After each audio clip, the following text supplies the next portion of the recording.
redundancy is everything. You can't really do it over again. That super no, nice. All that. This from Amazon. What's going on, everybody? So right now we are back in DC. We are filming a podcast, 12 episodes, and what I like to do is always show you guys where we're at and what we're doing. Hopefully I got some footage before, just advising like how I got here and such like that, but I want to set up and show you guys as far as what I have set up here. And it's similar to my setup that I always have, but I have a new addition and I want to explain why. So I'm turning you guys around.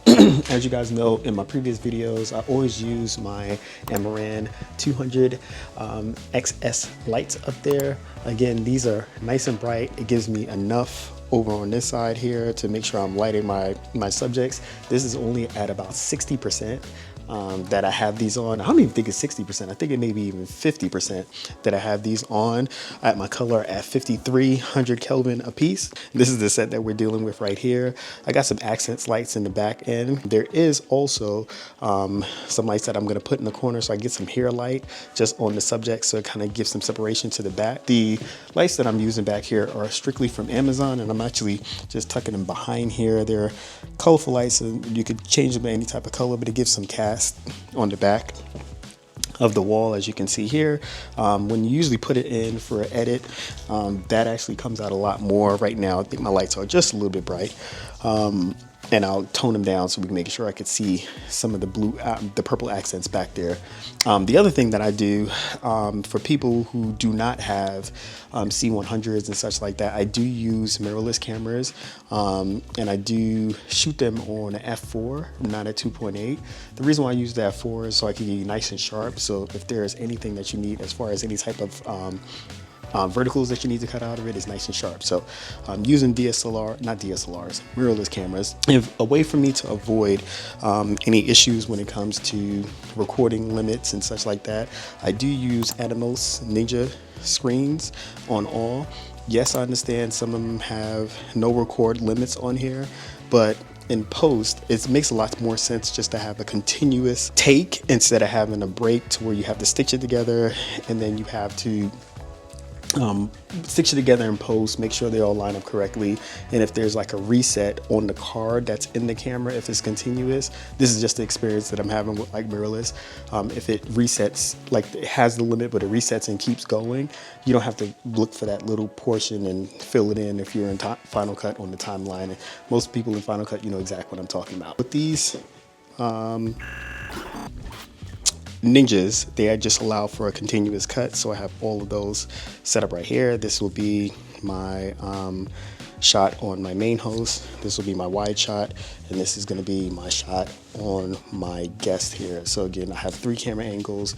They're all going to be run continuous this way, and again, it just makes it life so much easier. So you have 3 cuts continuous, and you just pull the audio from the mics.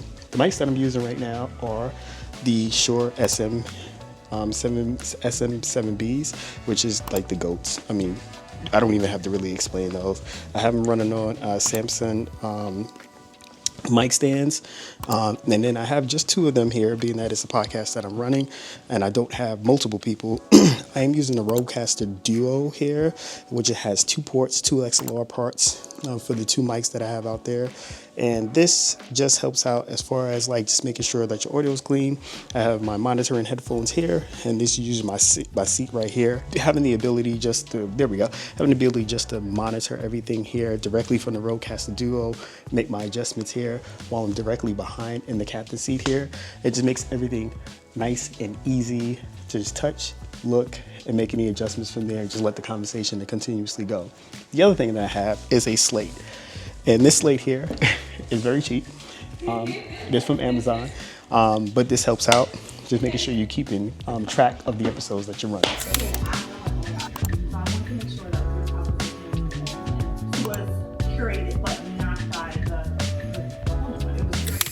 So we have just filmed in another location inside the house. We took a Nook area, and I'm gonna turn you guys around so you guys can take a look to see how this looks. This Nook area was all white. We did use the plants that we usually use to try to break it up. As you can see, we have what I think is a bromeliad, could be wrong, and one of the trees back there, as well as a plant back here.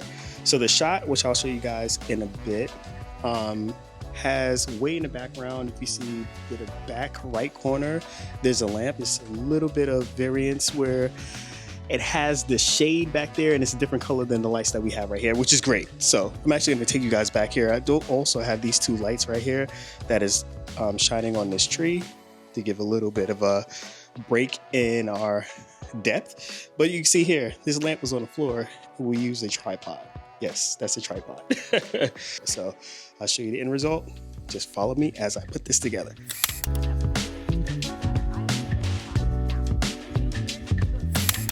So basically what we're doing right now, I don't know if you guys can see me or not, we're taking photos and videos. We take photos in the podcast in the season so we can have some images to flip out during the season. Also for any new drops or content that's going out, you actually have that. So face the window a little bit.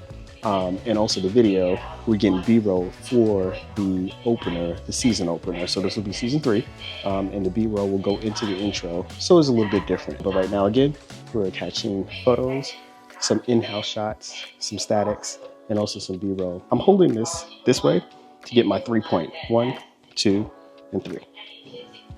All right, hold that, and 1. Good job. Looking back down at Supernova. Nice. Hold that. All right, so on the count of 3, you're gonna be looking towards the fireplace, okay? So 1, 2, 3, go for it. Good job. Back down at Supernova. Yeah. Okay, so we are on day 3 of the podcast right now, and we have moved into a different location inside the house that we are renting to film the podcast. So with this one, this will be solo episodes. So with solo episodes, there's no need for 3 cameras. You only need 2. You're gonna have one wide shot, and you'll have another shot that's a pickup shot. The pickup shot is this tight shot that we want to get. I'm actually going to show you guys what that looks like. Okay, so this is kind of like the wide shot that we're looking at here. I'm actually going to move that gold statue. We moved that later on last night when we were packing everything up, but this will be our wide shot here, and this will be my tight pickup shot. I have my subject kind of like facing towards me this way, so we get a pickup shot here, and this is going to look really good. So again, with the commander chair that I have here, basically what it's doing is being able to monitor both monitors and sound here. Being that it's a smaller production setup to what we're dealing with here, I still have my 2 Amarans actually just pointing down at my subject over here. As you can see, the light to which I look this way, perfect. Of course, this is when no light is hitting me, but of course, when I turn this way, I'm nice and lit. The best thing about it, you just have them up at an angle and flank. So if your subject is wearing glasses, if they're looking up, you're gonna see the shadow, not the shadow, but the reflection. But if they're looking down, there we go. We have no reflections hitting my glasses. So ideally, the best thing that you wanna do is you just flank your lights to the side, angle them high, point them down low. So again, this is what it looks like on this side. When my subject is sitting here, right behind the microphone here, again, they can look directly into the cameras here. I'm monitoring there, and if there's anything I need to say, like, hey, let's retake that, or hey, we're gonna count everything down, they can see me perfectly right here. If there's a production assistant on this side here, they could see the subject, and they could get a bird's eye view if there's anything that needs to be said, stopped, repeated, etc. The other tidbit of information that I always suggest when you're doing a podcast, you always want to make sure you have a backup audio source. So we have this here, but then we have a backup Rode transmitter right here, just in the event. I have it, just clipped on to the end of this, and this may be my backup audio source. The best thing about these Rodes is that they record internally, so I don't have to hook them into any camera, but they record internally, and I then take that internal file, and then I save it to my audio folder, because again, redundancy is everything. You can't really do it over again. And finally, the last piece of backup that I have, because again, you have the microphone here, you have the Rode here. On my wide shot, I am running a shotgun mic here as well. So just in the event, if those fail, this fails, we have one more microphone audio source. Even though it's mounted to the top of the camera, it is pointed directly at my subject, and that will be a key player in the event that anything goes wrong. Another tidbit of information that I do suggest, if you're running a podcast and you are using any type of dummy batteries, or if you just have 2 cameras that's actually pointed to your subject and you're using those, is to run redundancy on those as well. And I'm gonna show you what I mean by that. In the event that you are filming and power may go out to a breaker, which I have down here, I run everything through V-mount batteries, okay? And then I have the V-mount batteries connected in via USB. These are the small rig 99s. They're connected in by USB to my extension cord, whatever the case may be, right?